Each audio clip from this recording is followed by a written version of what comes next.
Welcome to Time of Death. This video is for informational purposes and in no way meant to glorify or condone violence. In today's video, we'll be discussing the murder of Norman Earl Edwards. Edwards died on Thursday, January 29, 2015, after being shot in the 14,000 block of West 97th Street in the Westmont neighborhood of South LA, according to LA County coroner records. Wilfredo Cruz was subsequently arrested and charged with the murder. The following is the evidence at trial. On January 29, 2015, around 3:30 in the afternoon, Miss Strotter came out of her home on 97th Street in Los Angeles to walk to the corner store for some bananas. Strotter looked left and right as she approached the sidewalk because she lived in an area where gangs were active. Strotter saw a man walking down 97th Street toward her. The man had some type of black scarf around his neck. Strotter also saw her neighbor, the victim Norman Earl Edwards, outside his residence. Strotter chatted with the victim in the middle of the street. As she began to walk away, Strotter saw the same man she had seen moments earlier by a bush. The man kept tugging at his black scarf. He seemed to be hesitating, trying to make up his mind about something. Strotter thought maybe the man was hesitant to approach the store because of a group of older men outside the store. Strotter told the man not to be afraid, that he could walk with her to the store. The man looked at Strotter but did not reply. The man and the victim then began to converse. They were very close to one another, face to face. Strotter could not hear what they were saying. The man then shot the victim 4 times. The victim fell to the ground. The man and Strotter were facing one another.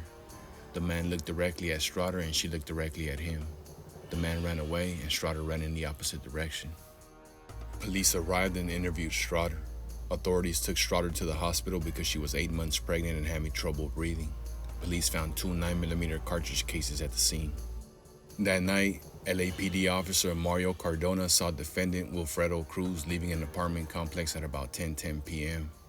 The complex was a hangout for the A-Trade gangster Crips, a rival of the Rolling 90s. The officer saw the butt of a gun sticking out of defendant's pocket. Defendant ran into the apartment complex but tripped. The gun fell from his pocket. He picked it up and kept running. Authorities apprehended defendant within minutes. In a nearby backyard, police found a 9mm handgun and clothing defendant had shed while running. Officer Cardona arrested defendant for possession of a handgun.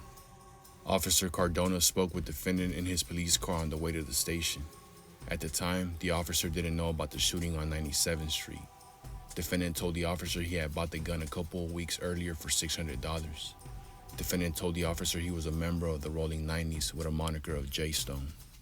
5 days after the victim was shot and killed, detectives showed Strotter a photographic six-pack. Strotter chose the photograph of the defendant. On February 11, 2015, Strotter attended a live lineup. Again, Strotter identified the defendant as the shooter. Before making her identification, Strotter asked the detectives to ask each man in the lineup to put his arm over his face as if it was a scarf. Strotter was positive about her identification. Before and after the lineup, authorities put defendant in a cell with 2 undercover deputies posing as fellow inmates. Defendant and the deputies discussed the evidence the police might have. Defendant was the first in the group to refer to the victim of the shooting as an A-Trade gang member. In fact, the victim was not a gang member. Defendant told the undercover deputies there were no cameras that could have captured the shooting because it happened down the street from the corner store in front of the victim's house. Defendant said police at first tried to spook him and say that people saw him, but that it was only one lady. Ballistics testing showed that the gun police found in the backyard on the night of January 29th was not the gun used to shoot the victim. Authorities never found the gun used in the victim's murder. An autopsy determined the victim died from a gunshot wound that entered his chest, went through his heart, aorta, and a lung, and fractured ribs and a vertebrae. The victim also suffered a non-lethal wound to his thumb. The coroner saw stippling on that wound. Stippling is red pinpoint abrasions caused by unburned particles of gunpowder striking the skin. The presence of stippling means the gun was within 18 inches of the victim's flesh. The coroner also saw a black area on Edward's thumb that may have been soot. Soot appears when a gun is fired within 6 inches of the victim's skin. The people charged defendant with the victim's murder and 2 counts of being a felon in possession of a firearm, including gun and gang allegations. The people also alleged that defendant had a prior strike, a juvenile adjudication for robbery in 2009. The case proceeded to trial in February 2016. Cruz's defense was identity. Defendant admitted being a member of the Rolling 90s with the monikers of Peso and J Stone. He testified that he was not on 97th Street that afternoon, nor did he ever shoot anyone. He testified that he spent January 29th with his fiancée at her home, and that later he went with a fellow gang member to an apartment building in 8th Trade territory to hang out, smoke, and just socialize. The prosecutor then confronted defendant with call records for his cell phone. Those records showed that defendant and his fiancée had exchanged texts on the afternoon of January 29th, and that she had been at work and at a doctor's appointment, not at home with defendant.